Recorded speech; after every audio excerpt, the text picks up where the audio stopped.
September 1944.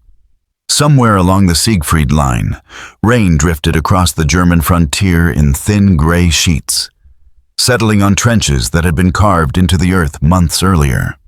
The men of the 275th Infantry Division crouched beneath leaking timber supports as distant American artillery thumped like an approaching heartbeat. Lieutenant Karl Fischer cupped his hands around a cigarette, shielding the flame from the wind as he leaned toward Oberfeldwebel Otto Brenner. Both men had been on the Western Front since the fall of France. Veterans hardened by years of fighting and survivors of retreats they preferred not to discuss. Yet their mood this morning was strangely light. One of the younger soldiers had passed along a rumor that the new American replacements advancing toward their sector had been seen reading comics while marching. Karl exhaled sharply, half amused and half offended. The Wehrmacht prided itself on discipline, order, and seriousness. What kind of soldier carried brightly colored magazines into a combat zone? He imagined these Americans laughing at cartoon heroes and caped figures as they prepared to cross the German minefields. The idea felt absurd. Otto snorted and tapped ash from his cigarette, saying that the Americans were soft, children pretending to be warriors, a nation spoiled by abundance and trained more by Hollywood than by hardship. Whenever German officers discussed their enemy, this assumption slipped naturally into every conversation.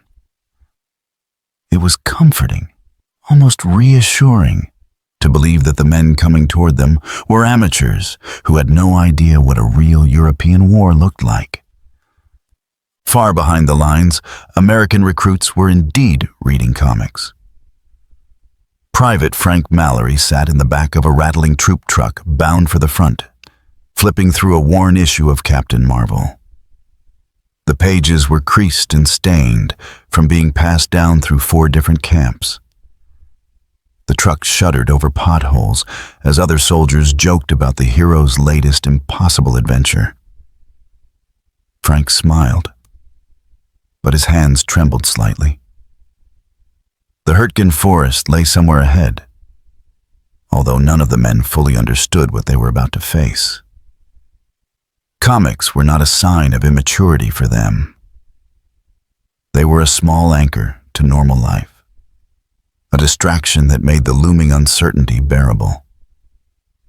Frank tucked the magazine into his jacket, close to his chest, as though the thin paper offered some kind of protection.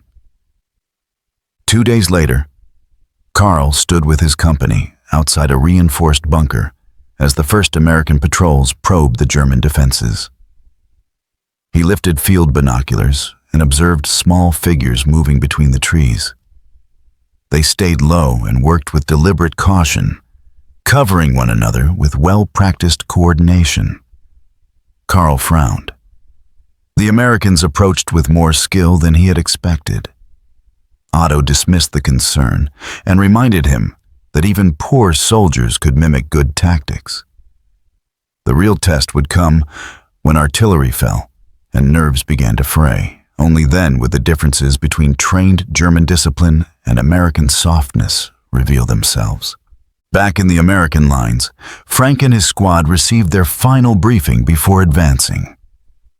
Captain Howard Pierce stood beside a rough map drawn on the back of an ammunition crate. The objective was simple on paper and brutal in practice.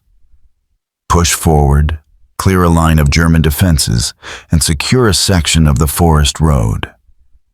Howard looked into the eyes of his men and saw fear mixed with determination. They were young, but they were not inexperienced anymore. Many had survived Normandy and the breakout from France, learning quickly that war was nothing like the stories in the newspapers. Howard's voice remained steady as he reviewed the plan. He reminded them to keep their spacing tight, watch the tree line, and trust the man beside them. There was no mention of comics or mockery here, only the unspoken truth that some of them might not return. At dawn the next day, the battle began. American artillery crashed against the German bunkers, kicking up sprays of earth and fragments of timber. Karl and his men clung to their positions as dust drifted through the cramped firing slits. When the barrage ceased, the forest fell into a heavy silence, broken only by the brittle snap of branches under approaching boots. Otto braced his rifle on the sandbags and muttered that the Americans would break after the first burst of fire. Karl wanted to believe it. He steadied his breathing and waited for shadows to appear through the fog. Frank's squad moved forward in staggered formation. The woods seemed alive with tension. Every gust of wind stirred leaves in a way that set nerves on edge. Frank swallowed hard and gripped his rifle, remembering the drills he had repeated endlessly in training. His sergeant tapped his shoulder, silently signaling him to take position behind a fallen tree. Moments later, the forest erupted with German machine gun fire. Bullets cracked through branches above their heads. The American line dropped instantly to cover. Howard shouted orders over the chaos. Instead of panicking, the soldiers executed maneuvers with practiced precision, forming two fire teams on instinct while supporting each other's movement. Karl watched them advance in disbelief. These were not amateurs blinded by comic book fantasies. They moved with coordinated aggression, using smoke grenades to disrupt visibility. Each time his machine gunner targeted a group, the Americans shifted, used terrain, and returned fire with disciplined bursts. Otto cursed as one of their positions was flanked by a pair of American infantrymen who crawled through the underbrush with unnerving determination. The Germans fell back deeper into the trench system, understanding too late that their earlier assumptions were crumbling piece by piece. Frank's heart pounded as he sprinted across open ground toward a shattered tree stump. He heard Howard calling for a push on the right flank. The squad followed the command without hesitation. Frank slid behind shelter just as a German rifle cracked from a nearby foxhole. Adrenaline surged through him. He aimed and fired, not thinking about comic heroes or bravery, only about surviving the next minute. The battlefield roared with noise, but through it all, Frank sensed a strange clarity. The training he once thought impossible now guided his every movement. He could feel the weight of responsibility as he locked eyes with the soldier next to him. They relied on each other more than on any storybook depiction of war. Karl's section finally withdrew to a reserve trench. He leaned against the cold earth wall, panting as the sound of American advances echoed behind them. Otto wiped mud from his face and stared at the ground, his earlier confidence shaken. Karl glanced at the American prisoners they had taken earlier in the campaign and remembered scoffing at their pocket magazines. Now he wondered how many of those men had fought with the same persistence as the ones confronting him now.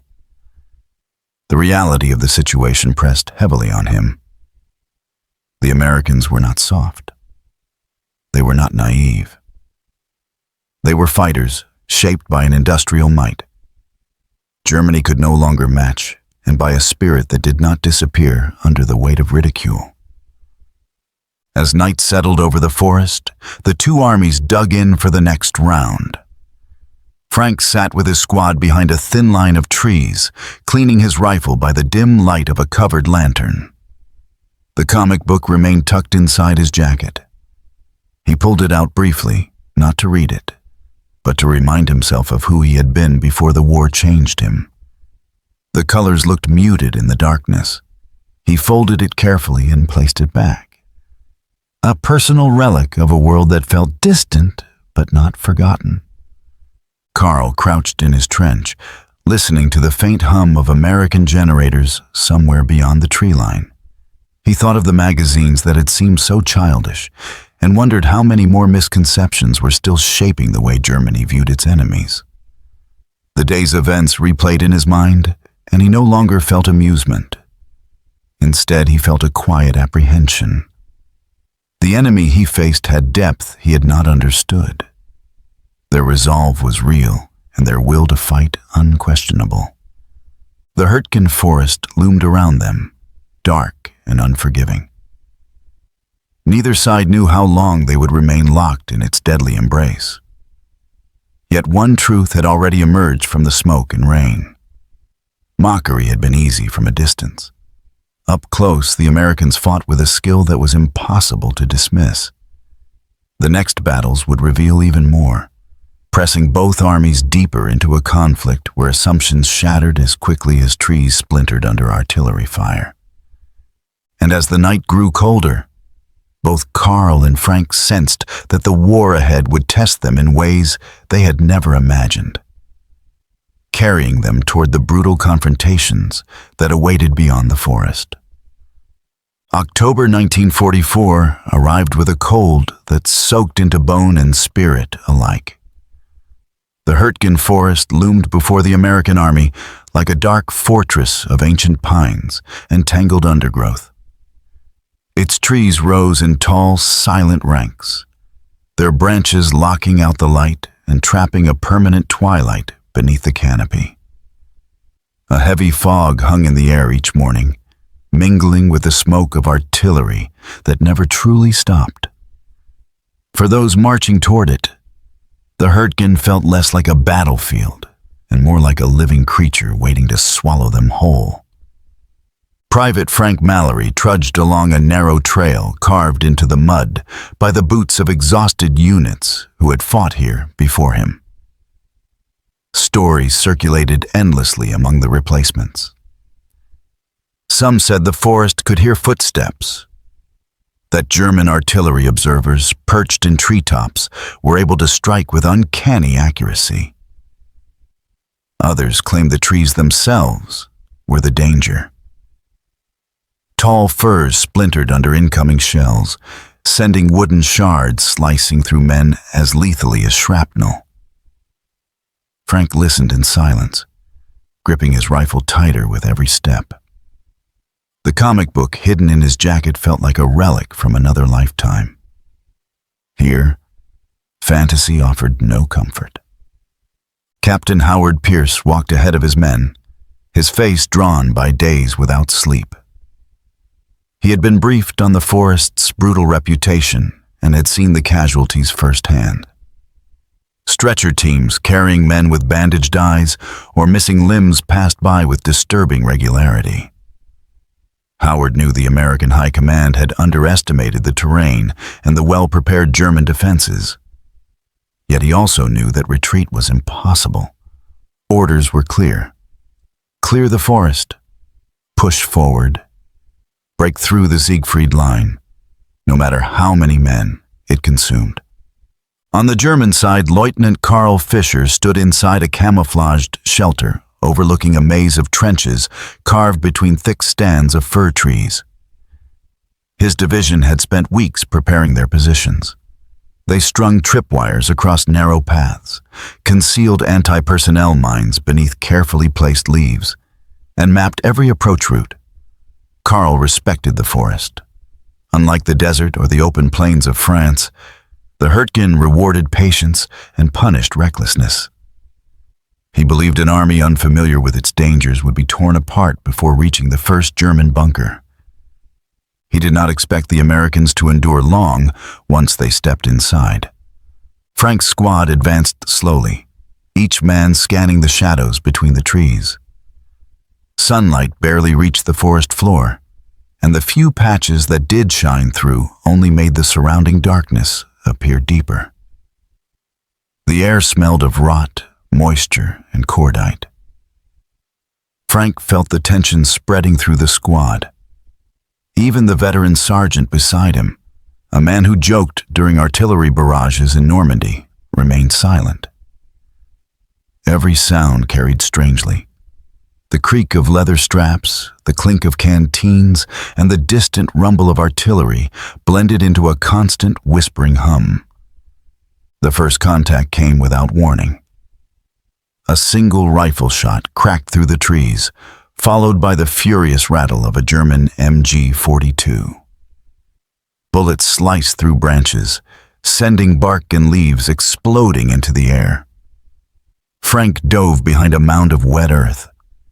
Men shouted for cover as the machine gun stitched a deadly line across the trail.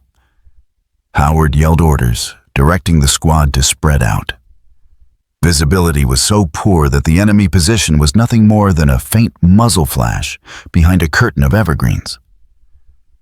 Carl observed the engagement from a forward observation point. His machine gunner kept the Americans pinned with short, efficient bursts. Carl admired the calm manner in which the gunner worked, pausing only to adjust his field of fire or reload. Yet he also noticed something troubling. The Americans did not retreat.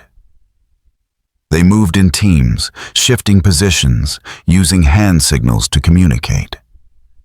A pair of riflemen crawled along a fallen log, inching toward the flank of the German nest. Carl raised his binoculars and felt a flicker of unease. Frank's heart pounded as he crawled through a cluster of exposed roots. Mud soaked through his uniform and cold seeped into his skin. But he forced himself forward. He could hear the MG-42 spitting fire somewhere ahead. Frank reached the base of a tree and steadied his breathing. His sergeant motioned for him to take the next position. Frank swallowed, nodded, and sprinted through a gap while enemy fire chewed through the branches overhead. He slid behind cover just as another burst tore through the spot where he had stood moments earlier. Howard coordinated the assault with remarkable precision. Smoke grenades arced through the air, shrouding the German nest. Under its cover, the two fire teams pushed forward. Frank heard the clatter of hand grenades landing in the German trench. Shouts erupted, followed by a brief silence broken only by the ringing in his ears. When the smoke cleared, the machine gun position lay destroyed. Splintered wood and scattered gear marked the fierce little battle that had nearly ended them. Howard called for the men to regroup. They had broken through the first defensive line, but deeper horrors awaited. For Carl and his men, the loss of the machine gun nest was a rude awakening. He ordered his platoon to fall back to the secondary trench line. He could sense the Americans' determination, a trait he had underestimated in earlier fights. Otto Brenner, still shaken from the last engagement, wiped sweat from his brow despite the cold. He muttered that the Americans fought with a stubbornness that felt unnatural. Carl said nothing. Instead, he listened to the distant rumble of American artillery preparing its next barrage. The forest trembled in anticipation. The bombardment that followed turned the Hürtgen into a storm of splintering wood and churning earth. Shells exploded in the treetops, sending deadly fragments raining down on both armies alike. Frank and his squad curled into the ground as shrapnel whistled through the canopy. One man screamed when a sharp piece of timber struck his leg. Medics crawled to his side, working in the dim, trembling light of the forest floor. Frank pressed his helmet firmly against his head, feeling the shock waves pulse through the earth. The Hürtgen punished everyone without discrimination. When the barrage ended, the forest fell eerily quiet, except for the groans of wounded men. Frank's squad pushed deeper into enemy territory. The terrain grew worse. Thick roots twisted across the ground like skeletal fingers. Fog swirled around the trees, carrying the thick smell of explosives. Every step risked a mine or concealed trap. Howard ordered frequent halts. He knelt at each stop, studying the terrain like a chessboard, calculating every movement. Carl's platoon launched a counterattack shortly after dusk. The Germans moved silently through the forest, using their intimate knowledge of the terrain. Carl signaled his men forward. They approached the American perimeter, just as the last traces of daylight vanished. Suddenly the forest erupted in gunfire. Muzzle flashes sparkled between the trees. Men shouted in English and German as both sides collided in a chaotic fight, where visibility was measured in feet rather than yards. Frank fired blindly toward moving silhouettes. He felt something hot sting his cheek, then realized it was a splinter from a tree struck by a bullet. A German soldier lunged from behind a stump, his rifle aimed at Frank. The two men froze for a fleeting moment, eyes locking in mutual fear. Frank reacted first, firing a shot that dropped the attacker. He stared at the fallen soldier with trembling hands. The man could not have been older than 20. Frank forced himself to look away and rejoined his squad. Howard rallied the Americans, and slowly they pushed the Germans back. The fighting dissolved into scattered skirmishes as Karl's men withdrew deeper into the forest. Karl dragged Otto behind cover after the older soldier was grazed by a bullet. Otto insisted he could continue fighting, but Karl ordered him to stay low. He realized they had underestimated the Americans again. Even in close combat, they fought with an intensity that rivaled any veteran German unit. By dawn, the Americans held their precarious foothold in the forest. Frank sat beside a fallen tree, breathing heavily as medics tended to the wounded. The ground around him was churned into a muddy, crimson-colored mixture of soil and blood. The forest felt colder than before, as if the night's violence had drained what little warmth it possessed. Frank pulled the comic book from his jacket and stared at the bright cover. He no longer recognized the carefree boy who once read it. Karl stood with his surviving men at their fallback position. He scanned the forest road that separated them from the Americans. The previous day had proven that these soldiers were far from the childish caricatures he had once believed. They fought with purpose and resilience. They endured the forest's cruelty without breaking. Karl felt a growing respect, though he hid it behind his usual stern expression. Both sides prepared for the next confrontation. The Hürtgen Forest demanded everything from those who entered it. Strength, courage, and sanity were tested under its dark canopy. The Americans had endured their baptism of fire, but the forest was far from finished with them. Ahead lay even harsher trials, and with them, the growing realization for German officers like Karl that the enemy they mocked had become a force capable of matching them blow for blow. The path beyond the trees led toward winter, toward the Ardennes, and toward a clash that would shatter every assumption that still lingered in the minds of those who underestimated the American soldier. December 1944 arrived with a frozen breath that settled over the Ardennes like a shroud. Snow clung to every branch, every bunker roof, every abandoned farmhouse along the front.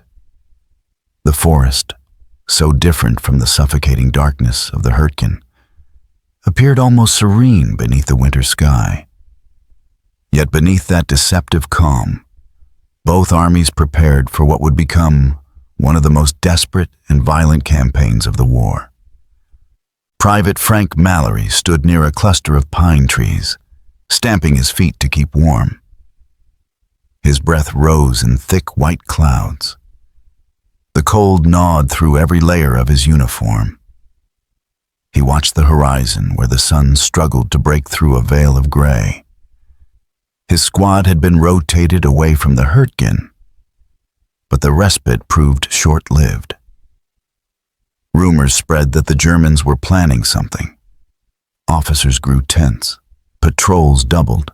Supply trucks moved nervously along icy roads.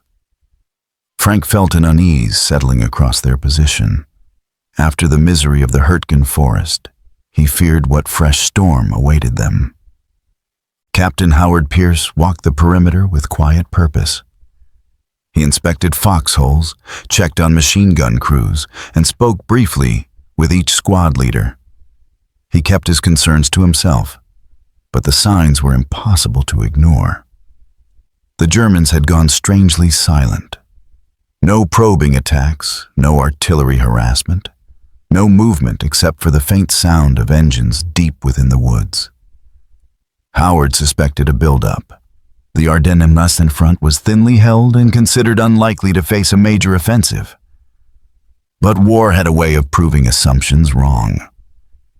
Across the forest, Lieutenant Karl Fischer huddled inside a German command dugout, lit by a single lantern. Snow dusted his coat shoulders as he listened to the briefing from his battalion commander.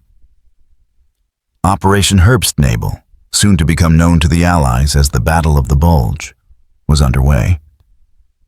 The plan called for a massive armored thrust through the Ardennes, smashing through the thin American lines and driving all the way to the Meuse River. Karl felt a strange mixture of excitement and dread. After months of defensive fighting, the German army was finally going on the offensive. Yet he could not shake the memory of the Americans he had faced in the Hürtgen. The idea that they were soft had evaporated.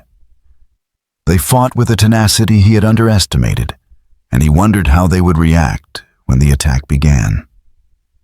On the night of December 15th, the forest seemed unnaturally quiet. Frank lay in his foxhole staring at the dark silhouettes of the trees. Snow drifted gently, settling on his helmet. He clutched his rifle, unable to sleep. The silence was unnerving. Usually the German lines crackled with small arms fire or distant artillery. Tonight there was nothing but the soft sigh of the wind. Frank thought of home, of Christmas lights and warm kitchens, and the comic book he still kept folded in his jacket. The world felt impossibly far away. Just before dawn, the silence shattered. Shells screamed overhead and crashed into the American positions with devastating force. Frank jolted upright as the ground convulsed beneath him. Snow exploded upward in great white bursts mixed with soil and metal. Men scrambled for cover as the German artillery barrage intensified. Howard sprinted along the trench line, shouting for everyone to stay low. The bombardment lasted for what felt like an eternity, pounding the frozen earth until the landscape twisted into smoking craters. When the shelling finally eased, a new sound rose from the direction of the German lines. Engines. Countless engines. Frank peered over the edge of his foxhole. Through the swirling mist of the early morning, he saw shapes emerging from the tree line. Tanks. Dozens of them. Behind them marched German infantry in long, dark coats. Their rifles held ready. The attack had begun. Karl advanced with his platoon behind the first wave of armored vehicles. The roar of engines drowned out his thoughts. Snow kicked up around the tracks of the panzers as they rumbled forward. Karl gripped his rifle tightly, his breath fogging inside his scarf. He knew the Americans would fight hard, but he believed surprise was on their side. He hoped momentum would carry them through before the enemy could organize a defense. Howard quickly realized the scale of the assault. He ducked as the first shell from a German tank smashed into a nearby machine gun nest, sending debris flying. He grabbed Frank and another soldier, pulling them toward a fallback position. The lines were too thin, the enemy too numerous. He issued orders for a fighting withdrawal, knowing it was the only way to avoid annihilation. The Americans fell back through the snow, firing whenever they could. Bullets cracked through tree trunks. Panzer machine guns tore up the ground around them. Frank ran until his lungs burned. He stumbled into a shallow depression and returned fire at advancing German troops. One of the panzers rolled past his flank, its turret swinging toward an American Sherman tank hidden behind a cluster of pines. The two armored giants fired simultaneously, the explosions rocking the ground. The Sherman burst into flames, sending smoke curling into the winter sky. Frank watched in horror as the crew bailed out, only to be cut down by German fire. Karl moved forward in coordinated bounds with his platoon, using the tanks as cover. The initial resistance was lighter than expected, but the Americans did not break. Small groups held their position stubbornly, buying time for their comrades to withdraw. Karl approached a burning jeep and saw American soldiers dragging a wounded comrade through the snow. He lined up a shot, but something in their desperate determination made him hesitate for a fraction of a second. The moment passed, and they disappeared behind a ridge. As the day wore on, the battle spread across the Ardennes like a wildfire. American units were scattered and overwhelmed. Yet they fought with a spirit that unsettled many German officers. Every farmstead, every crossroads, every patch of woodland became a battleground. Frank's squad regrouped with other retreating elements and established a defensive perimeter around a small Belgian village. Howard organized the defense, placing riflemen in windows and machine gunners behind overturned wagons. He knew reinforcements were on their way, but until then, they had to hold. Karl's platoon received orders to seize the same village. He approached cautiously, sensing the Americans had dug in. The first German squad to advance down the main road was met with a storm of gunfire. They fell back, dragging wounded men with them. Karl cursed under his breath. The Americans had turned the village into a fortress. He repositioned his men along the tree line and prepared for a coordinated assault. Frank fired from the second floor of a stone house, his hands numb from the cold. Each shot sent a sharp jolt through his fingers. German infantry advanced across the snow, using rubble and fences as cover. Frank saw one soldier sprinting toward the house with a grenade in hand. He aimed carefully and fired. The man collapsed, the grenade rolling harmlessly into the snow. Frank exhaled shakily, realizing how close he had come to death. Howard moved between positions, encouraging his men and directing fire. A mortar shell landed nearby, knocking him to the ground. He rose slowly, ears ringing, and saw the German attack faltering. The Americans were holding. Against overwhelming odds, they were holding. Karl's assault broke down under relentless American fire. He ordered a withdrawal, frustrated but unwilling to waste lives in a hopeless push. As he regrouped with his men behind the tree line, he watched the village from a distance. Smoke curled from chimneys and bullet holes dotted the stone walls, but the American flag still hung from a shattered window. He felt an unexpected surge of respect. These were the same soldiers his officers once dismissed as undisciplined comic book readers. Yet here they were, defying an armored offensive with raw determination and courage. Night fell over the Ardennes, casting long shadows across the snow. Frank sat beside a lantern inside the battered stone house. He removed his comic book from his jacket and stared at it without opening it. He did not feel childish for carrying it anymore. In some strange way, it reminded him why he kept fighting. For the life he hoped to return to. For the people who believed he would come home. Karl stood outside a ruined farmhouse with his platoon.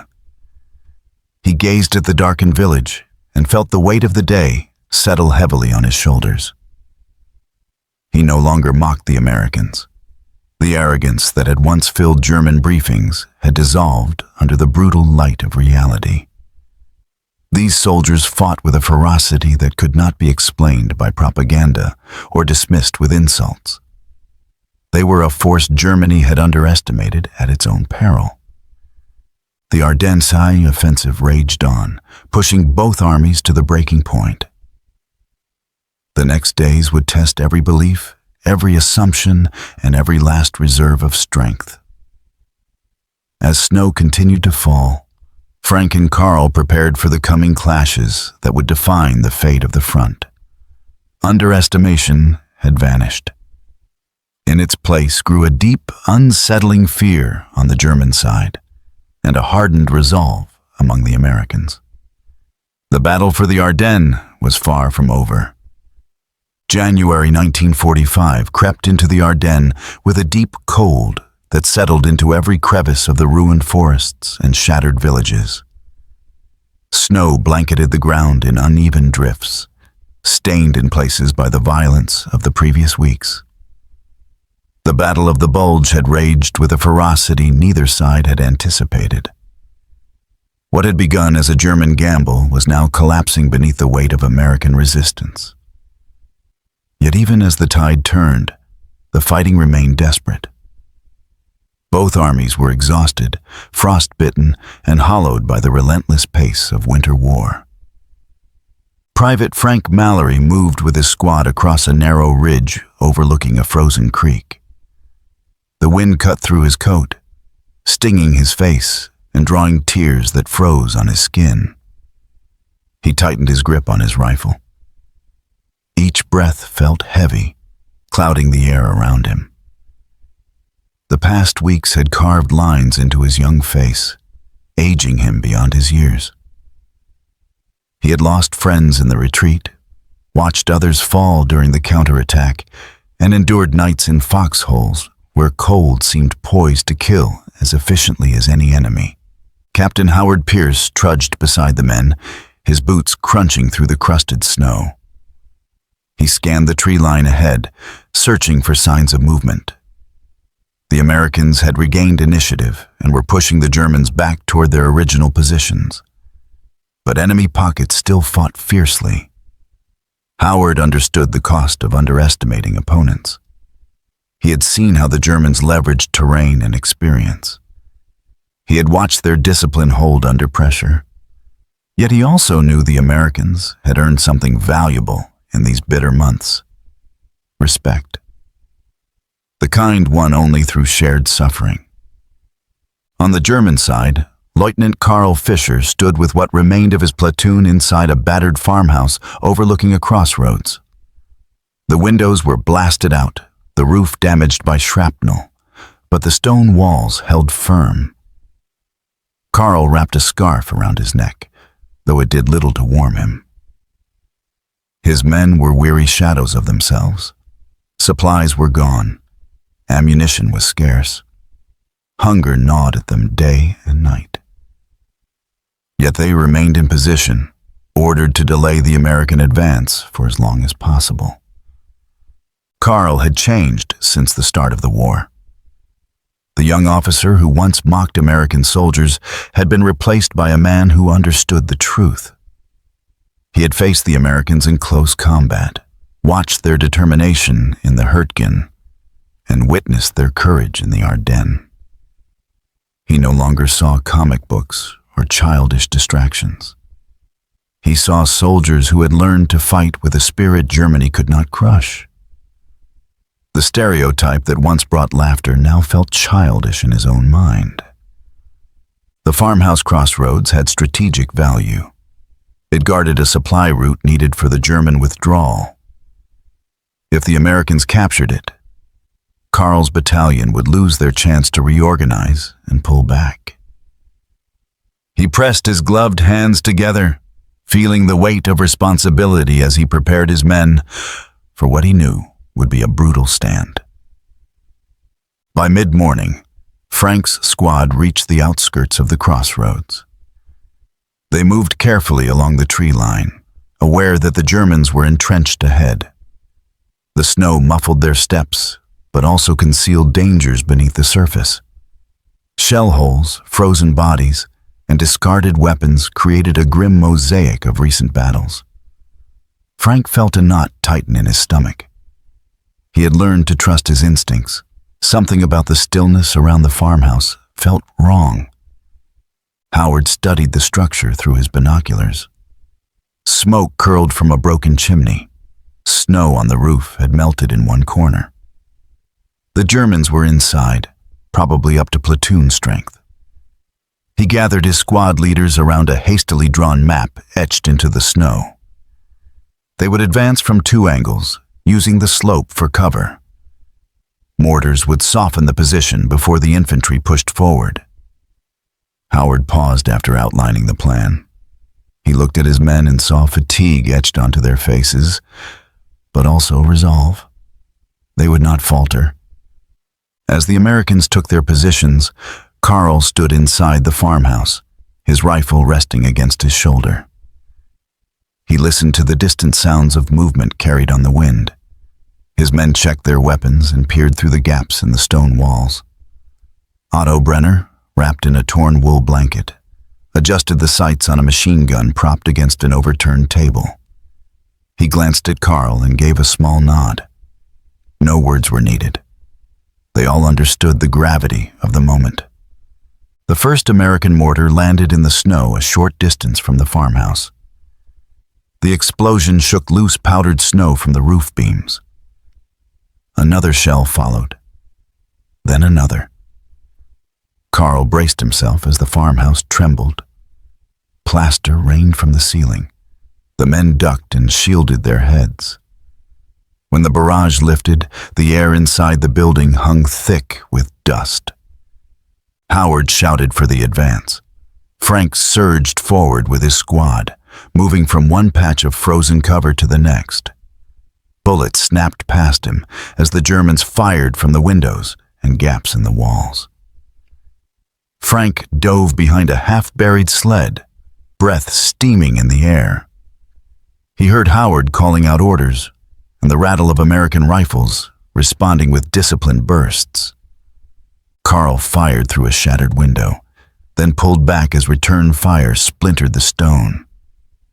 He felt a sharp sting on his cheek as a stray fragment grazed him. Pressure built inside his chest. The Americans were attacking with overwhelming determination. Their movements were confident, their fire coordinated. Carl recognized the signs of a well-trained, battle-hardened enemy. He realized the stereotype had died long before this day. Now, it was being buried forever, in blood and snow. Frank pushed forward as his squad gained ground. A German machine gun hammered at them from the farmhouse's eastern wall, pinning down two fire teams.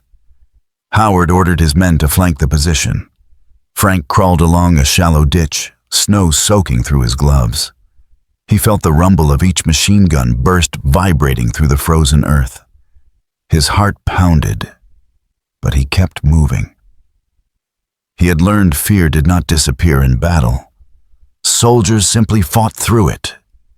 Reaching a cluster of barrels, Frank saw the machine gun nest tucked behind a collapsed section of wall. He signaled to his squadmate, who lobbed a grenade toward the position. The explosion rocked the farmhouse, sending smoke billowing through the window. The machine gun fell silent. Frank rose to his feet and moved with his squad toward the final assault. Inside, Carl felt the balance shift. He shouted for his men to fall back to the interior rooms.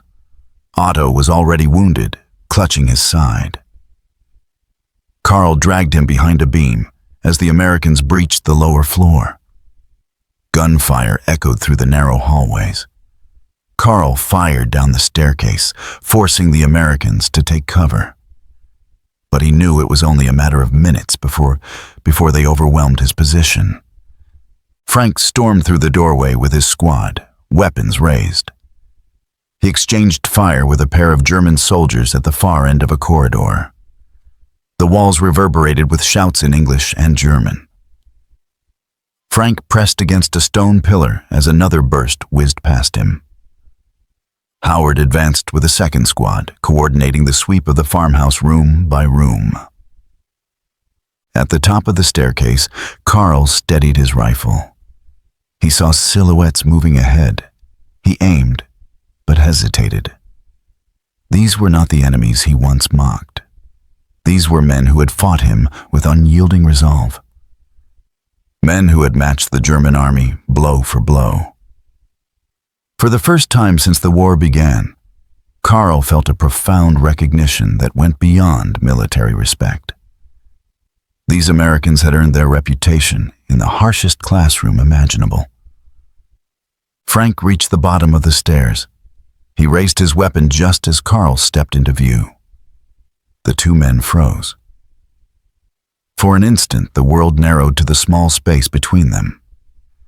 One German officer, one American infantryman, each exhausted, each changed by what he had endured, each seeing in the other not a stereotype, but a soldier. Karl slowly lowered his rifle. Frank hesitated, then raised a hand in a silent signal for the Germans who remained to surrender. Otto muttered something in pain, drawing Karl's attention. Karl knew the battle was lost. His men could no longer hold. He nodded once, solemnly, and stepped back with his hands raised. One by one, the surviving Germans laid down their weapons. It happened quietly, without fanfare, without hatred. Howard entered the room moments later. He took in the scene, then met Karl's eyes as the German officer stood beside his wounded comrade. Howard saw the truth in that gaze. The arrogance, the mockery, the propaganda had been burned away by months of brutal combat. What remained was mutual respect forged in shared hardship. Outside, the snow continued to fall, softening the edges of the wrecked farmhouse. Frank stepped out into the cold air and watched medics tend to both American and German wounded. He removed the comic book from his jacket, unfolded it carefully, and looked at the bright cover. It no longer felt like a symbol of childishness. It felt like a reminder of what he had fought to preserve. The simple, ordinary pieces of life. Karl, escorted by guards, stood for a moment beneath the winter sky. He glanced back at the Americans working tirelessly to treat the injured, even those who had been their enemies minutes before. He understood now that the stereotype had not only died on this day. It had been replaced by something far more powerful. Respect earned in blood. The Ardennes campaign was nearing its end, but its lessons would echo long after the snow melted. The Americans had proved themselves in the darkest forests and coldest nights of the war. They had shown courage, resilience, and heart. And for Karl, for Otto, for countless German soldiers, the truth was no longer deniable. These were not comic book readers playing at war. These were men who fought with a strength that commanded acknowledgement, a strength that reshaped the views of those who once laughed at them. In the silence that followed the battle, the final remnants of underestimation vanished, carried away with the drifting snow.